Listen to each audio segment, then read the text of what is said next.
In April 2026, so just recently, a massive peace treaty was signed to end a brutal, decades-long territorial war. Right.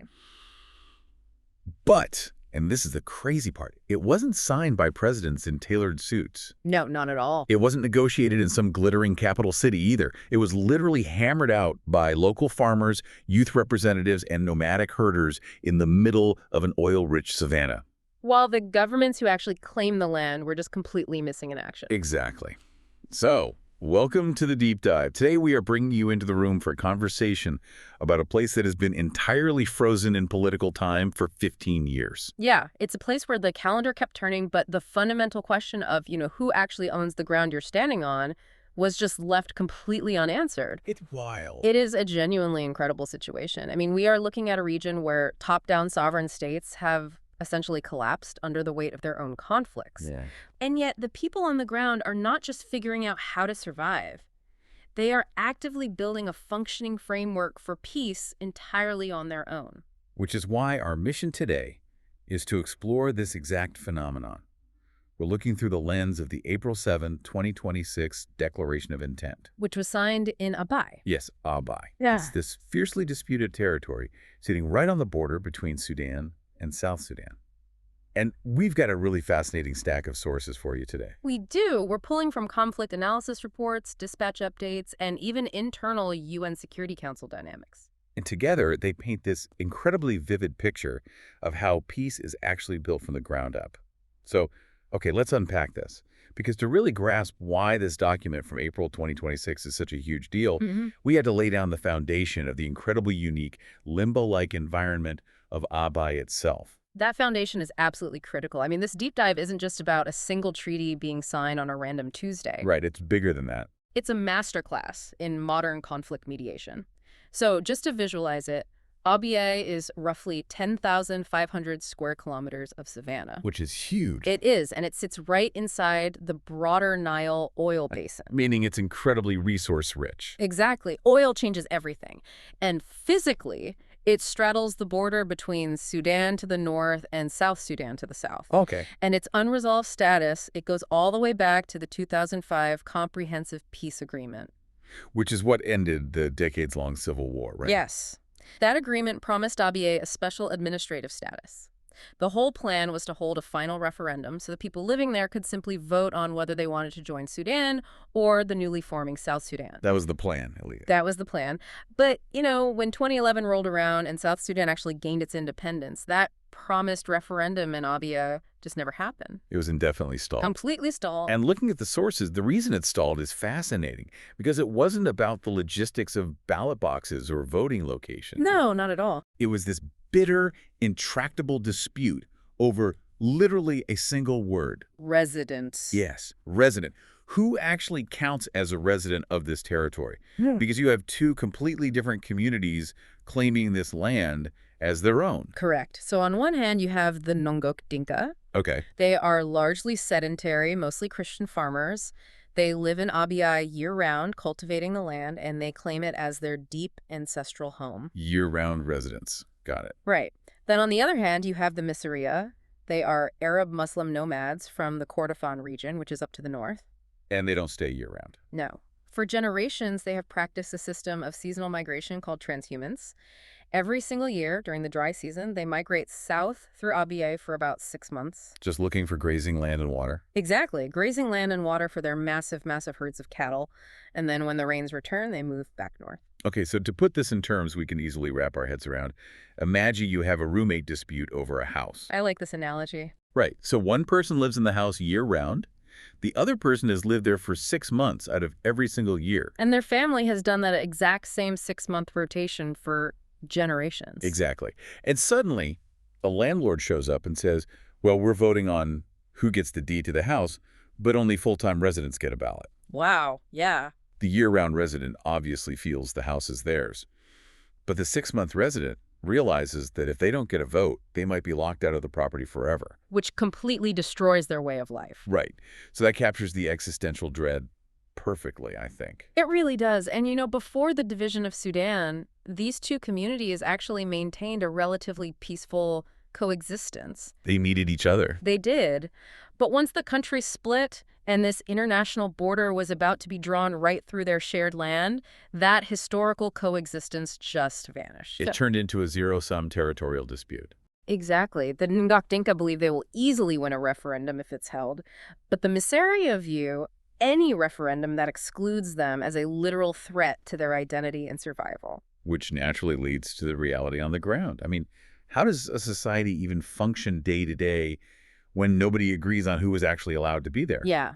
When you have 1 million cattle moving through active farmlands, what does that physical tension look like? Well, this raises an important question about the geography itself. The seasonal migration of the Misseriya is simultaneously the primary engine of cooperation and the primary source of conflict. Because they have to share the land. Exactly. You have all these cattle needing massive amounts of water and grazing land, and they are moving directly through agricultural zones. They have to share these incredibly strained resources. It forces them to interact. It does, but because the sovereign states, Sudan and South Sudan, couldn't agree on that basic political question of residency, the local tension just boiled over. Right. By May 2011, violence broke out, and Sudanese armed forces actually seized the territory. Which created this massive vacuum. A huge vacuum, which meant an outside referee had to step in. And that referee is the United Nations, specifically a mission called UNISFA. They deploy in 2011 to basically police this incredibly volatile roommate dispute. Right. But looking at our sources, calling them a referee almost feels too generous for what they're dealing with today. Oh, absolutely.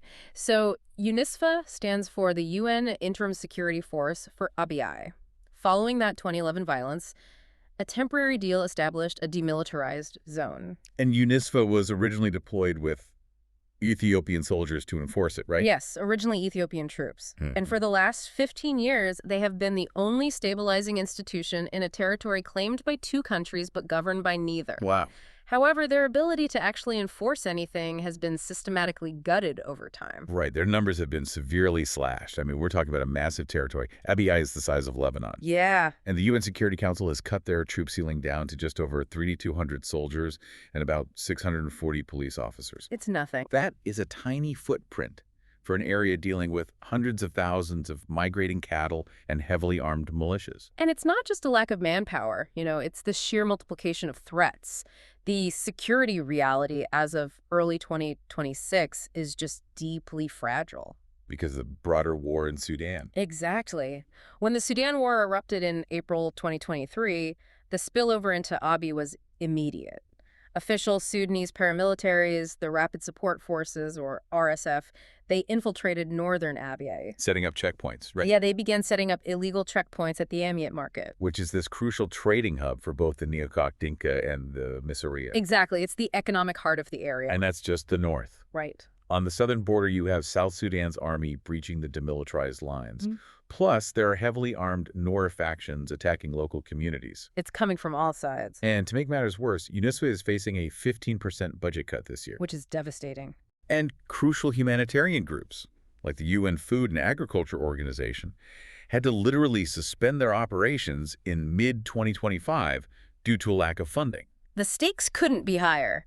And the mission itself is under literal fire. Yeah, the sources mentioned a drone strike. The clearest example is this tragic incident from December 2025. A drone strike hit a UN logistics base in Kadugli. Oh, man. It killed 6 peacekeepers from the Bangladeshi contingent and injured 8 more. Sudan blamed the RSF for the strike, though the RSF denied it. Right, the blame game. But regardless of who pulled the trigger, it really underscores the intense, lethal vulnerability of the peacekeepers. Okay, wait, hold on. I have to interrupt here because this is where the logic completely breaks down for me as I'm reading this. Okay, go ahead. If their logistics bases are taking drone strikes and their budget is being slashed by 15%, and heavily armed militaries from 2 different national wars are pouring in from both sides, Yeah.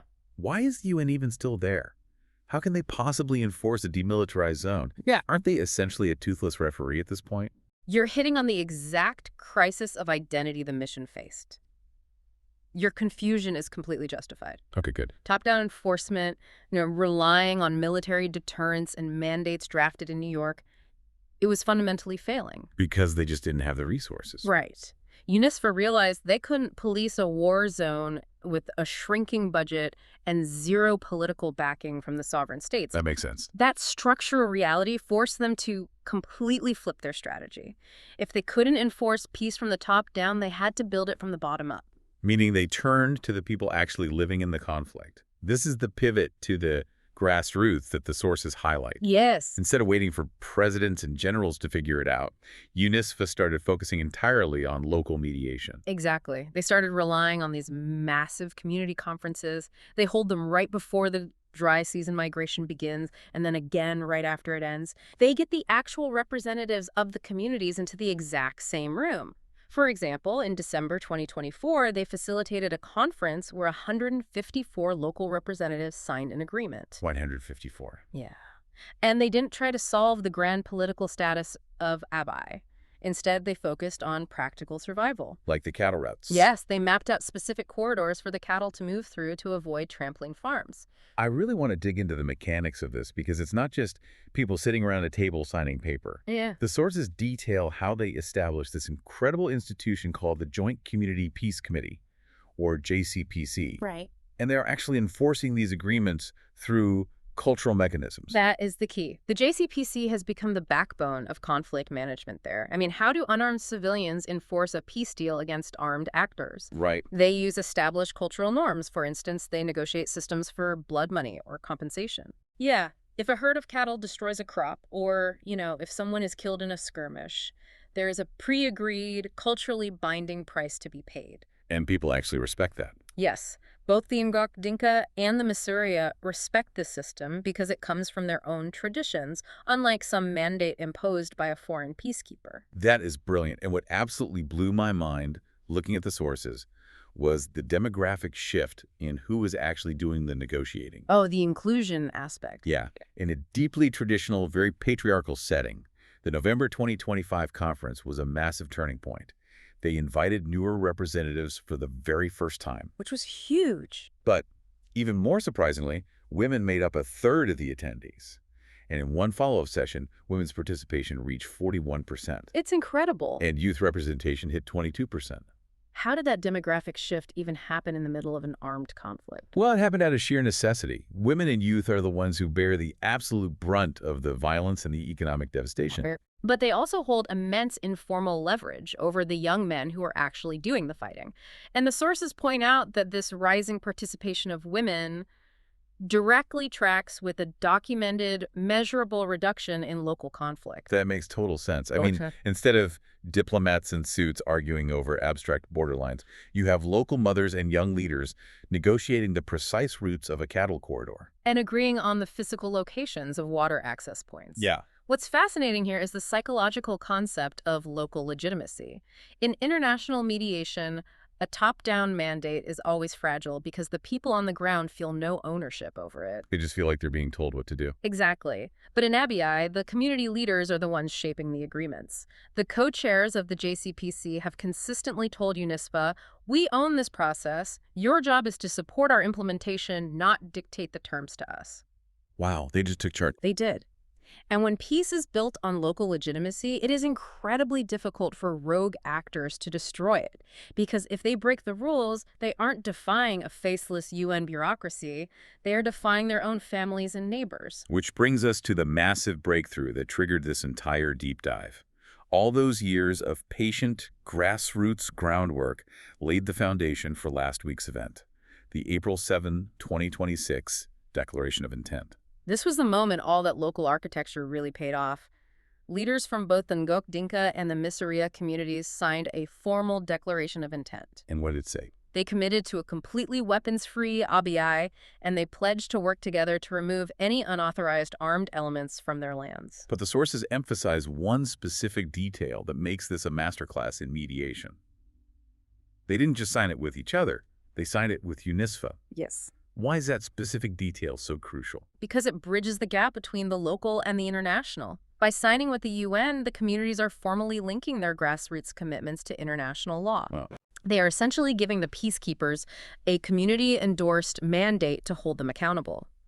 And secondly, the declaration utilizes a highly effective mediation tactic known as sequencing. Okay, I was trying to wrap my head around sequencing when reading this. Hmm. Is it basically like couples therapy? How do you mean? Like you don't walk into the very first therapy session and try to resolve a deep betrayal from 10 years ago. You start by agreeing to take the trash out on Tuesdays so the house stops smelling, and you build trust from there. That is the perfect analogy, yes.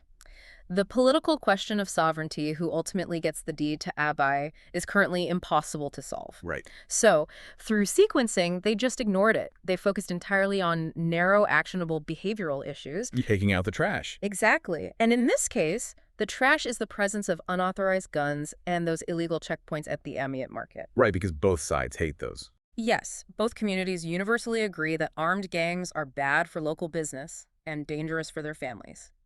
By focusing purely on removing the weapons, they build functional trust without forcing either side to surrender their long-term political claims to the land. Okay, here's where it gets really interesting. Because while this looks like a local agreement about guns and markets, it has massive international geopolitical implications. It really does. If you look at the UN Security Council review schedule, UNISFA is in serious trouble. Their mandate was renewed back in November 2025, but Russia, China, and Pakistan all abstained from the vote. Right. And the U.S. ambassador explicitly threatened to pull American funding for the mission entirely if there wasn't immediate and tangible progress. Yeah, the pressure is immense. There's a major Secretary General report due in August 2026 to assess if the mission should even continue. You've hit on the geopolitical layer of this perfectly. Those abstentions by Russia, China, and Pakistan, they aren't random. What are they about? They reflect a broader pushback against Western peacekeeping norms and endless, open-ended UN missions that seemingly never resolve the underlying conflicts. The Security Council is just losing patience with funding a status quo. So this grassroots declaration gives UNISFA the exact lifeline it needs to survive that August review. Precisely. It provides a highly visible success narrative at a moment of extreme political vulnerability. Oh, wow. The communities in Abyei, they are acutely aware that if UNISFA's funding is pulled and the peacekeepers are forced to pack up and leave, the territory will likely descend into full-scale war. So they need the UN just as much as the UN needs a win. Exactly. So this declaration gives the UN something concrete to point to. They can walk into the Security Council in August and say, look, the sovereign governments might be failing, but the local people are succeeding. We have a signed, actionable framework. Do not abandon them now. That's a fascinating symbiotic relationship. The communities are working to save the peacekeepers so the peacekeepers can continue to protect the communities. Yeah. But we have to look at the reality of the broader region. The local communities have delivered an absolute miracle on the ground. But how far can a local agreement really go when the sovereign states above them are completely paralyzed? And that is what analysts call the structural ceiling. Despite all this genuine progress at the grassroots level, there is a hard, unavoidable limit to what local mediation can achieve without political movement at the state level. Right. And right now, the political process between Sudan and South Sudan is frozen solid. Yeah, the sources mentioned that all the official state-level channels that were established back in 2011 are completely dormant. Exactly. The joint oversight committees, the planned joint police forces, they haven't functioned in years. Now, there are a few tentative signs of life. Like what? For instance, South Sudan's president, Salva Kiir, reconstituted a high-level committee for Abyei in October 2025. Okay. And Sudan's foreign ministry recently indicated they are willing to resume bilateral meetings. But realistically, any genuine, permanent stabilization of Abyei depends entirely on the trajectory of the broader war in Sudan, which remains deeply, deeply chaotic. So if I'm listening to this and I'm watching the news 6 months from now, what are the canaries in the coal mine? How do we know if this peace deal is actually working or if it was just another piece of paper? Well, there are a few key markers you should watch.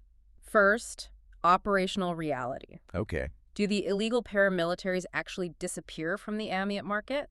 Does the UN report a drop in armed violence during the migration season? So physical proof. Right.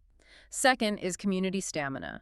When a dispute inevitably arises over a trampled farm, do the joint community peace committees actually convene to enforce the blood money systems, or do people reach for their rifles? Do they stick to the process? Exactly. And I imagine the funding aspect is a massive marker as well. It might be the most critical. If organizations like the FAO do not get the funding to restore their humanitarian activities, the basic livelihood pressures, the desperate fight for water, for grazing land, for food, will simply overwhelm whatever goodwill is generated by the April 7 declaration. Right. If you're starving, a piece of paper doesn't mean much. Exactly. So what does this all mean? When you pull back from the geopolitics and the UN resolutions, the big picture synthesis here is really profound. It is. The ultimate lesson from Abyei is about the actual role of international intervention in the 21st century. The UN couldn't impose peace by military force, especially not with a slashed budget. Right. But by providing a safe space for local legitimacy to flourish, they enabled the people to build their own guardrails. It proves that international actors are often most effective as facilitators, not as substitute sovereigns. Absolutely. And conversely, it shows that starving these peacekeeping missions of resources isn't just a bureaucratic budget cut. It creates an immediate vacuum that warlords and militias will happily fill. Yeah. It is a precarious victory. The April 7 declaration is a meaningful, historic step, but it is operating within a highly volatile environment. Extremely volatile. Its true value will be tested in the discipline of its implementation over the coming dry and rainy seasons. They are walking a razor-thin tightrope, just surviving on the sheer willpower of local farmers and nomads, alongside an underfunded UN mission. And if we connect this to the bigger picture, it forces us to confront a highly provocative idea. Oh, it's that. Abyei has existed in this state of suspended political animation for 15 years. An entire generation has grown up with no sovereign state. Wow, 15 years, yeah. If temporary structures like local peace committees managing cattle corridors and UN peacekeepers serving as referees, if they end up being the only functioning governance over a generation, do we need to fundamentally rethink our global obsession with drawing final permanent borders? That's a huge question. Right. Perhaps in the 21st century, for disputed places like Abyei, these interim community structures shouldn't be viewed as a waiting room for a nation-state. Maybe they need to be legitimized and funded as the permanent solution itself. Because maybe the roommates don't actually need a landlord to tell them who owns the building, as long as they can agree on how to share the kitchen. Exactly. It is an incredible testament to the resilience of the human spirit in Abyei. Thank you for joining us on this deep dive. Keep questioning the world around you, keep looking for the mechanisms beneath the headlines, and we will catch you next time.